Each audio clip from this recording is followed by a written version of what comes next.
Hi, and welcome to another episode of Celebrating Small Family Businesses, where we feature passion in action. And today we are celebrating Mike and Roggen Frick of Bear Ironworks. Hi, Mike. Hi, Roggen. How are you? Good. How are you Doing, doing? doing Wonderful. good. Thanks for having us on. Yes. So, you guys are father and son. Yes. I'd love to hear the story of how Bear Ironworks got started. Did it grow from another business you had, or is it? I'll let Roger go here in a second, but I'll tell you my part. So I just started building some rock screens, small ones. The industry had a lot of big ones, but no one was building any small ones. So I just had some iron, and so I built a few, put them on Craigslist, and then Rogan, he learned how to weld basically and fabricating them. I didn't do it as a business at the time necessarily, just some extra income. And then when Rogan went to college, he can take it from there. Did you have Yeah, another business at the time, or were I, you I had employed a by? yeah, I had a construction business, which Rogan worked with me through since he was like 4 years old. Anyways, he hung Okay. out with me Hope he the got whole time. paid well. He hung out with me a lot. that's Yeah, where I learned how to weld and operate equipment. yeah, he could run a backhoe by the time he was 3 or 4 years old. He was running big excavators. Literally, he could do it. Dozers, dump Very trucks. cool. Yep. Yeah. And then, so when I went to college, I had I raced motocross as a hobby of mine, and I needed to have a place where I could store my dirt bike and work on it. And storage units aren't very fond of you working on stuff there, so I needed to get a shop, and so Mike suggested that why don't you make some of these grizzlies and you can sell enough to pay for a shop, so you can have a place to do that. So I got a shop and started making these grizzlies, and I built a website so I could advertise them online. And then pretty soon I started getting quite a bit of demand for these rock screens, even though I wasn't marketing them very uh, hard. And so I got a classmate of mine. I recruited him. I had him run in my saw, and I was going to teach him how to weld so he can help me put it together and do all the welding. And within 6 months, I had already moved into an even bigger shop with 4 bays, had a forklift, hired another part-time employee from the college, and was teaching him how to weld and started putting these together. And it was getting to the point that it was a little bit too big to handle going to school and running this business at the same time, because I was doing the accounting, I was making the products, I was delivering the products. I was like kind of a one-man show with those my two part-time employees picking up the slack. So we shut it down, and I focused on schooling, and I didn't have any plans of starting it back up. I was just going to go and work in commercial construction and do construction management, which is what my degree was in. And um, about the time that I start uh, getting my job and getting started, um, Mike was working at Kiewit, which is a very large construction company, and he was working a lot of hours, and he was kind of getting tired of that. And he calls me and he says, "Hey, do you think that grizzly business is a good idea?" And when I say grizzly, they're called grizzly rock screens, is what the product is called. He said, "Do you think that grizzly business is a good idea? Do you think that could become like a full-time job for us?" I said, "Oh yeah," because I was barely marketing it, and it was getting enough demand to keep us busy. So I think if we put our efforts towards it, I think we can make it happen. So that's when Mike came on board, and he started the business back up, and I was just going to be part-time support. And I'll let you kind of take it from there with growing the operations side of it. Yeah. So I started it back again because he already had the website. He just basically had to trigger the website back up and going again. And I was build them out of a small. I didn't have a shop at the time, so my mom and dad had a some acreage, and they had a very small shop, very small, 16 by 20, and I was building a few out of there. And then I was like, man, this thing's going again. It really is. And this is COVID. We're talking August, July, August of August 2020 of was when we 2020. started. Wow. Yeah. And funny thing was, one of my first customers was Kiewit, which my old employer. They didn't even know who I was when they called, and they needed one on the East Coast, and we're in Grand Junction, Colorado. So, anyways, they so I moved into a little bit bigger shop. I demand was there. I got an employee, and we got into 2,400 square feet, and then next thing you know, Roggen had spent a year at a fairly good sized construction company building schools, renovating schools, and his fiance says, "Hey, we're we're going to South Carolina." Basically, like she's going to law school there, and so Roggen's like, "Hey, you think I can go full time there?" And I'm like, "I think we can. I think you can do it." So at that point in time, I think it was. I think the timing was about the same. It's Is we about that moved time, into yeah. about a 9,000 square foot shop where we're at now, Oh, and then we And brought then in my wife, Darlene. She's part owner, so we're all the third owner, and she does the books. And then And you got an attorney in the family too. about to yeah, be, she just graduated this last weekend. Oh, So congratulations! yes, thank you. now you can almost have your life I'm back. imagining that was a long haul from stories I've heard. It was, and it was. I Even though it was going to kind of disrupt my life and move across the country, I saw it as an opportunity to get out of the working, trying to climb the corporate ladder and kind of do my own thing. And I just got here and I sat down. I said, okay, what can I do remotely? So I started focusing on marketing efforts. I started focusing on putting software into the business that can help us manage it efficiently as well as manage it remotely, since I'm not there the whole time. And then just trying to focus on customer relations on the East Coast. Since I'm here, I might as well go meet some of these customers out here. That way we can have a good outreach pretty much wherever we're at. And so I just started working on that. I implemented a software called Fulcrum into the company, and what it does is it keeps track of all of our inventory. It has an AI scheduling tool in it that automatically schedules our jobs. And I just started tying all the softwares together. I started launching an e-commerce front on the business so that we could actively sell the products and let the customers kind of customize them a little bit on the website. And then the other thing that we did about this time is we hired an operations manager to actually manage the operations, as well as we were looking for somebody who understood logistics, because that was kind of a weak spot in our knowledge, where trying to ship a big piece of equipment like this, because these things weigh 1, 2, 3,000 pounds, trying to ship those all the way across the country at a price that somebody wants to pay is difficult if you don't know what you're doing. So our operations manager, he has a background in that, and right away he just started setting everything up and getting that so we can actually be as kind of like an industrial Amazon in a way, even though we're a smaller company. We're selling these online. You can just go add it to your cart, check out, and we're going to get it made, put on a truck, and shipped directly to wherever you need it. Dang. Yeah, that's definitely not UPS delivery material. No, it's not. That's a whole other kind of. Kind of takes it to the next level. Whoa. Yeah. Wow, so many things here. So, I mean, right away, it sounds like you set the business. Or is this true? Did you set it up right away to be both of you remote, or did that evolve? I know, Roggen, you were remote because you were in the Carolinas, but what about you, Mike?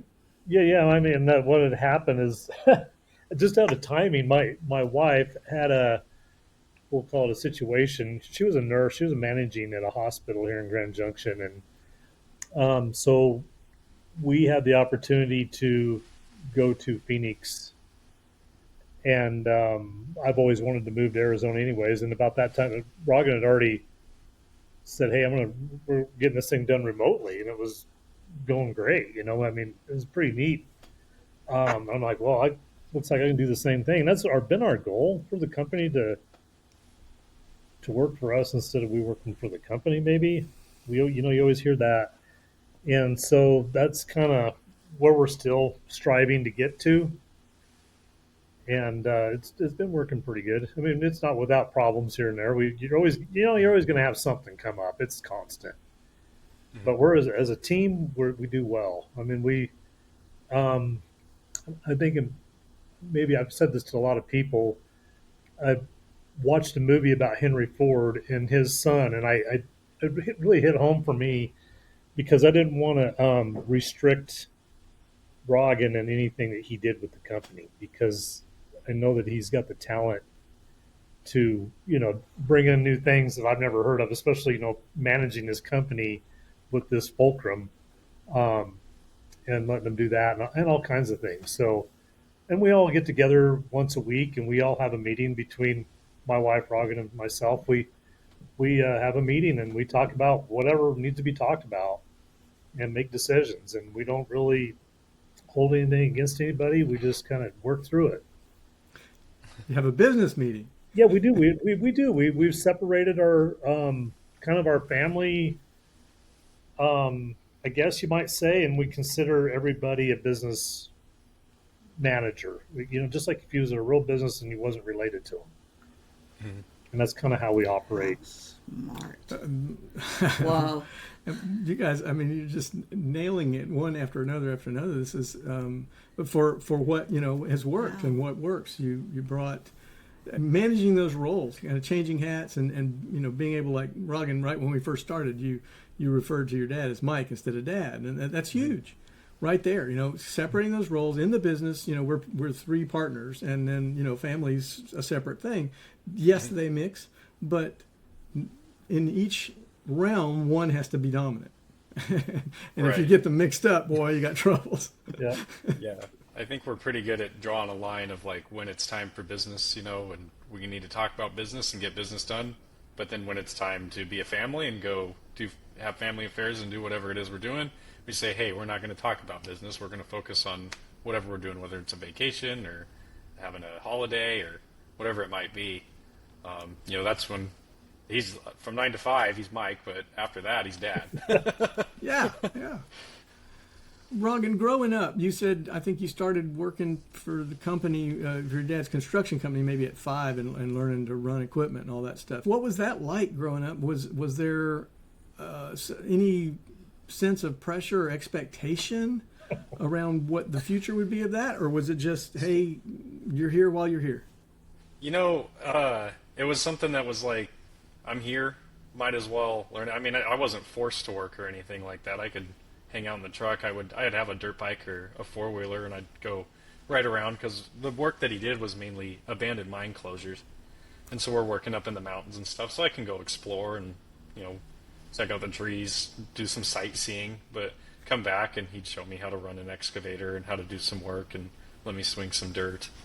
And then as I got older, and I got into high school and got to driving age, it was a great summer job.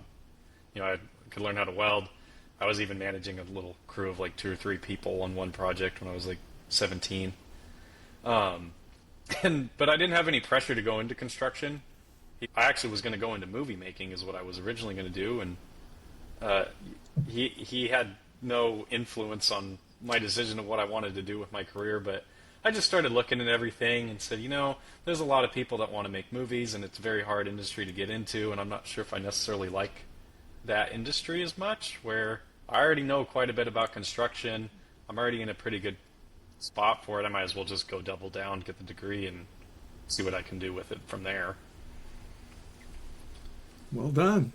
And then my dad was a construction guy, and so he had his own business too before, back when I was born, just about.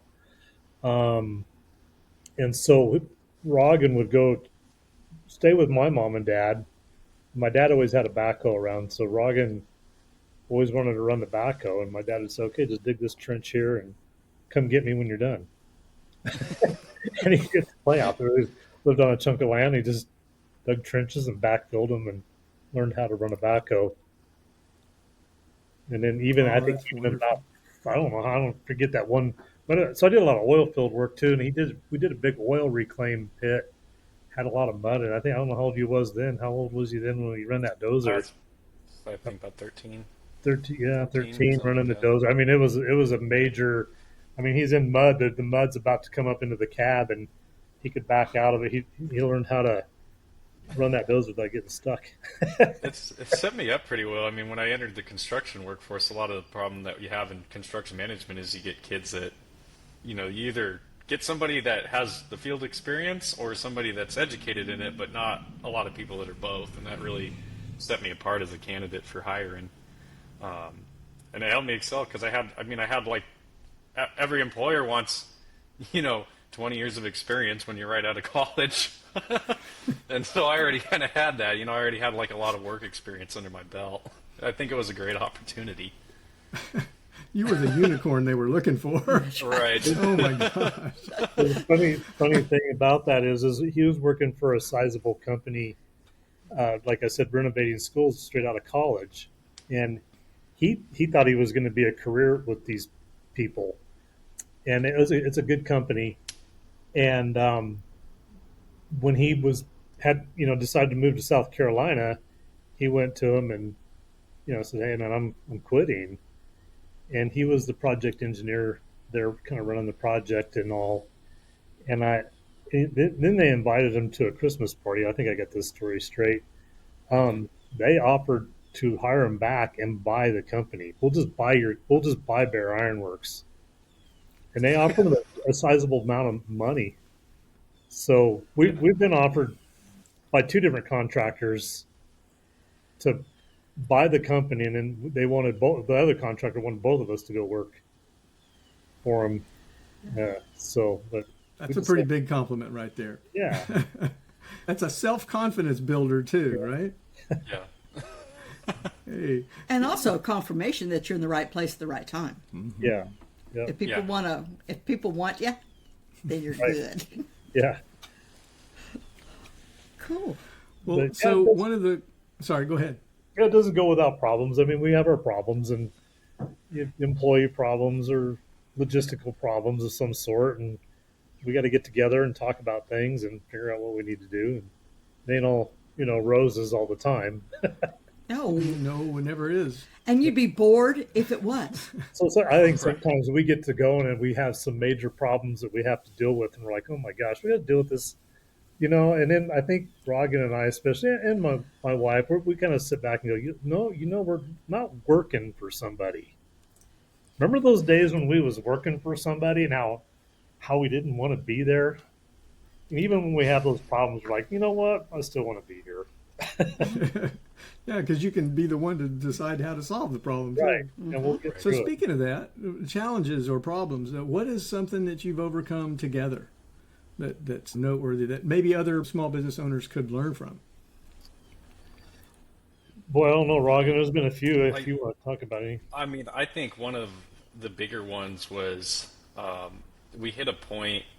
I think it was when I was coming on full time. It may have been before when I was still working for the general contractor and I was still kind of part time helping the business. But we ran into an issue with cash flows, and we were doing net 30 terms, and we didn't necessarily have enough capital to kind of finance that. And so we hit this point where it was like, if we don't do something right now, we're not going to be able to hit payroll or anything like that. And so we all got together and just started brainstorming ideas, looking at where the finances are, looking at what money's coming in, thinking about, okay, how can we go about this?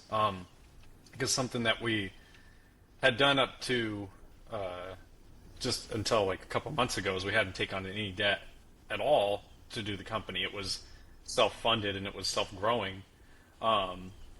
But when you get into a situation like that, where you got to start looking at like the cost of capital and like how much does it take, or how much does it cost to take out a loan? Is that worth it? Because you're going to be losing money in interest. And that's when we all got together. We looked at the problem. And we said, okay, what if we start identifying certain customers that we can pay up front? Because some customers pay late, right?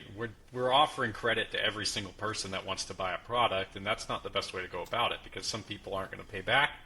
They're definitely not going to pay back on time, all of them. And it's hard to build the product, buy the steel, and do all the work first and try to get it shipped to them and then wait 30 to 60 days for payment when it only takes a week to build the product. It's taken longer to get payment, about 5 times as long than it does take to build it. And so that's when we decided that we would kind of start moving towards an e-commerce type system where we can sell the products and get the money up front for the manufacturing, for the custom orders, and help the cash flow, because now that we have some of the money up front, at least from certain customers, we can keep that moving forward and keep production moving. And if production's moving, then it's going to lower our lead times and everything like that. So now we're to the point, because of how we've managed it, that we have a good cash flow through the business. We can offer terms to customers that go through our credit approval process. So we can still, serve those types of customers, but at the same time, we're able to sell directly to some customers, and we also keep inventory of the most popular products as well. That way, we can sell them and ship them right away. Strong lesson, yes. Cash flow is so critical, and a lot of businesses don't realize how important it is, especially when you're growing, right? Because you can grow into a cash flow crunch that you don't see coming. Right. Yeah, and it's that's something that they taught us in construction management. Because you're looking at a construction project, you're looking at least 60 days before you get paid. Depending on how it all goes, right? But you got to pay your payroll beforehand. You got to pay your materials beforehand. And so, how do you manage a multi-million-dollar project while also keeping the cash in front of it? And they teach you certain techniques there on how to manage that. And I think that's something that a lot of people kind of overlook when they're running their own businesses or running construction, is making sure that there's enough cash up front to keep flowing through that, because that's something that it doesn't matter how many sales you have. If you can't afford to start the first one, then it's going to tank. Right. Or if you can't deliver what somebody's ordered because Right. you hit a cash flow crunch, and then they cancel the order and go somewhere else, and that can spiral real fast. Yeah. Yeah, and you never And then it want to be in becomes a a matter position. of reputation and all that. Yeah. Yeah, and you never want to find yourself in a position where you're in a cash flow crunch and you might not be able to make a debt payment. Because if that happens, then, the next time I go to try to get some credit from someone, they're probably not going to give it to me. So Right. actively managing that is important. Cool.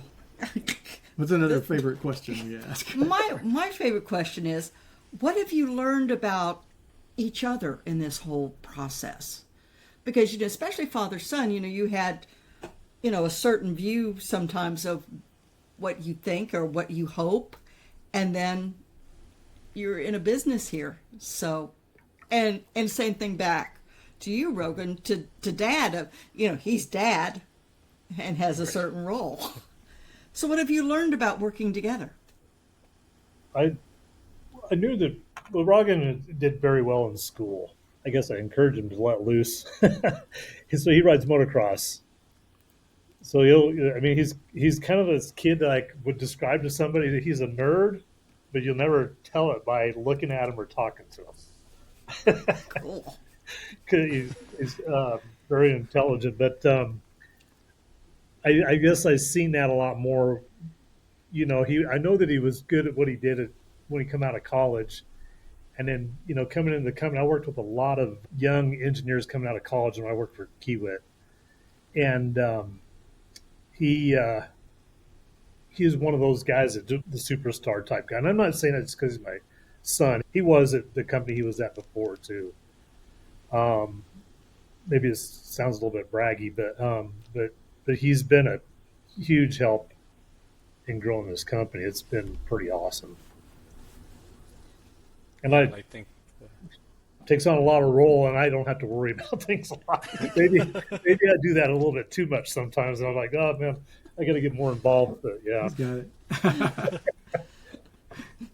Roggen, what about you? I think on my end, I think I learned how much my dad's willing to listen to me.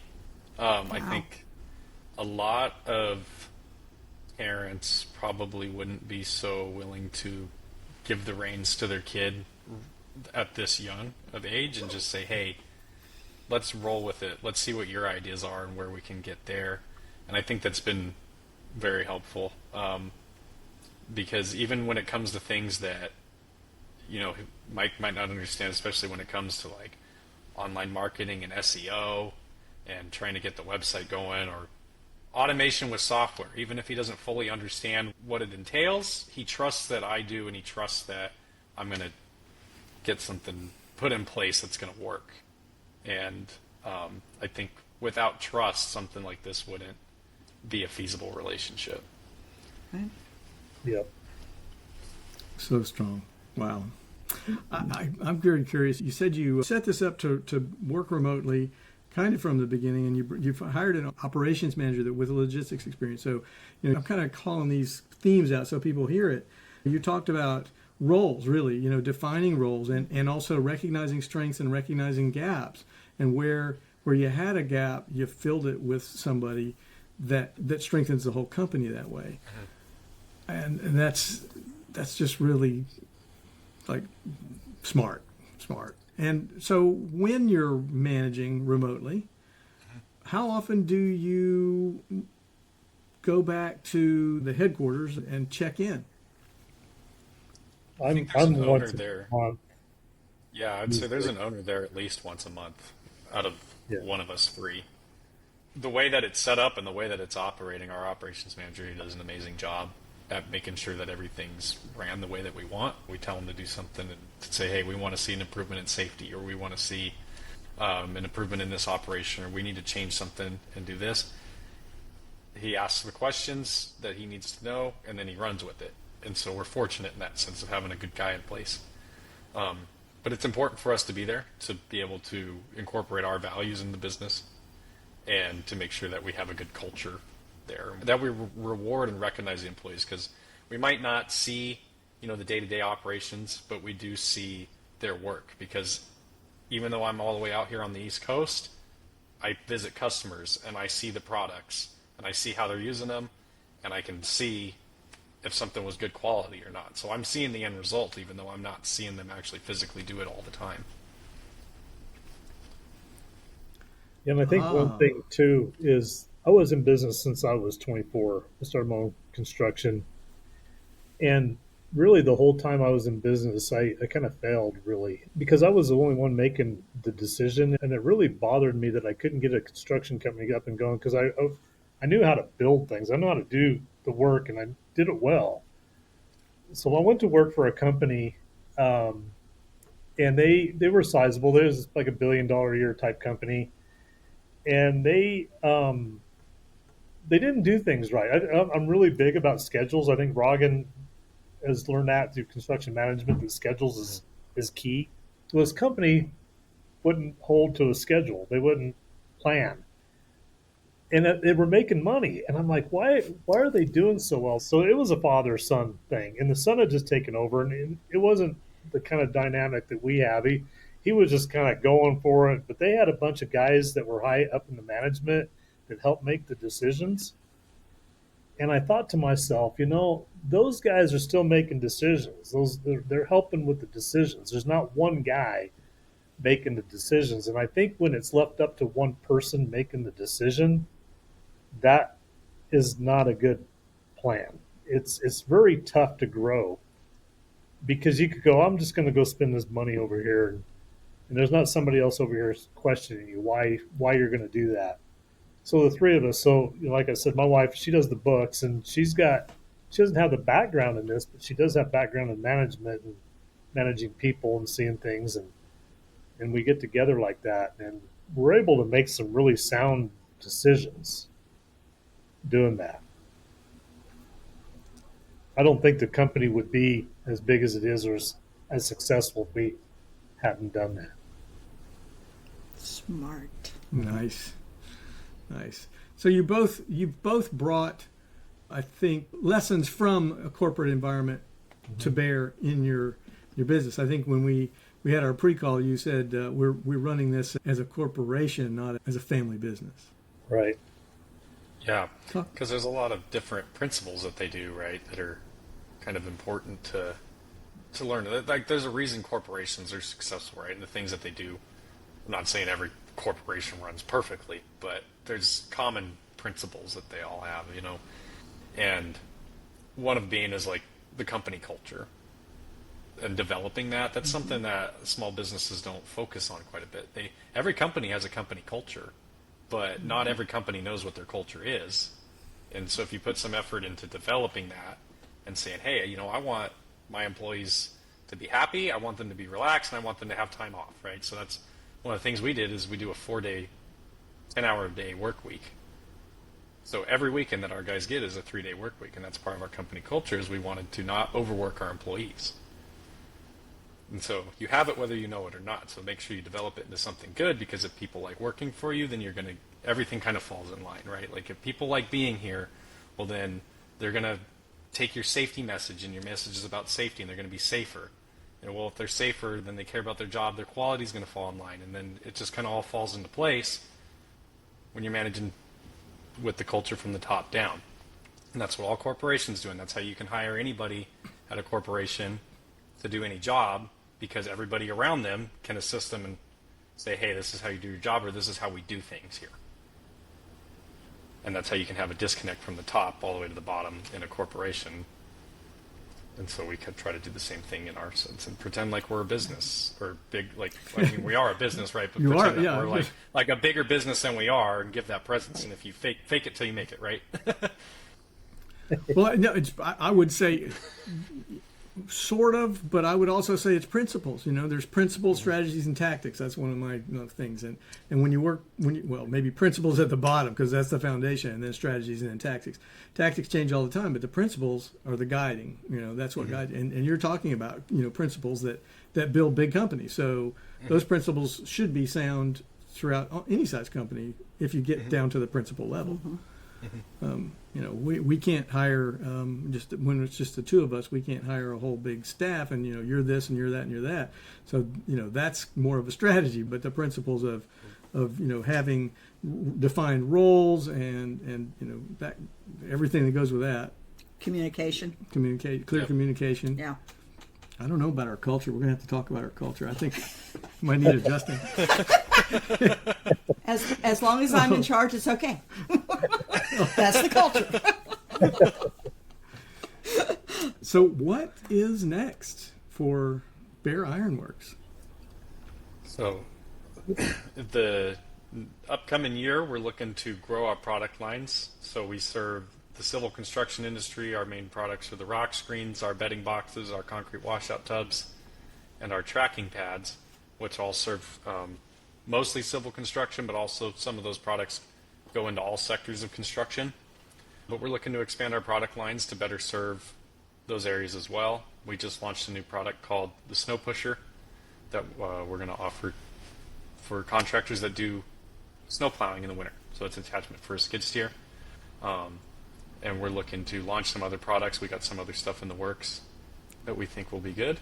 And then focusing on our marketing strategy. That way we make sure that we can get our brand out there in front of everybody that needs to hear about us and might have a need for our products, and just continue growing, I think, so we can get this thing running like a well-lubricated machine.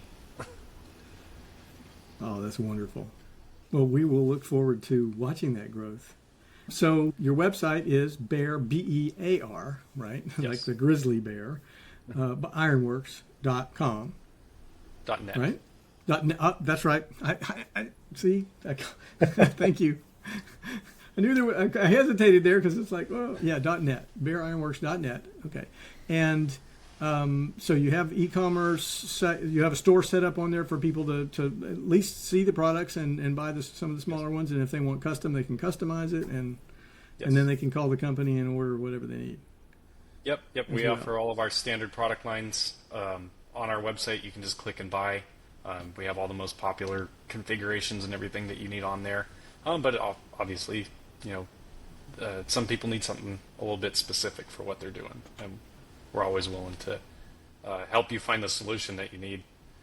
And so we'd like to, if anybody that listens to your podcast needs any of our products, you know, we're a small business. We like to help small businesses as well. So we like to offer a discount to anybody. They can use code CELEBRATE on our website to get 5% off of their entire order, no matter how big or small. Thank you. We'll put that in the show notes too, and let everybody know. And we'll have all your contact information on there too. Is there a particular social media platform that you put more effort into that you'd like mentioned? Yeah, we're going to be putting some more effort into LinkedIn this year. But we are on Facebook, Instagram as well. Okay. All right. So all three. Wonderful. Fabulous. Well done on that too, by the way. Yeah. That's Amazing that amount takes of effort and consistent effort, and Yeah, and it's not easy keeping up with all that. And if they go onto our website too, we have links to our Facebook and YouTube, Instagram.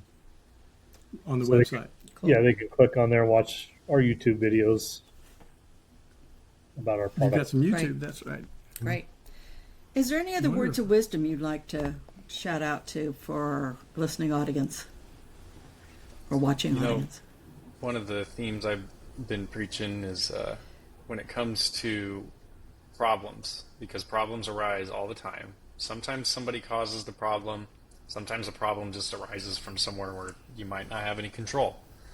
But something that I learned in the corporate world, I worked with really good project management teams, and something that we always focused on was when there's a problem, most people sit there and they start trying to point fingers at whose fault it is.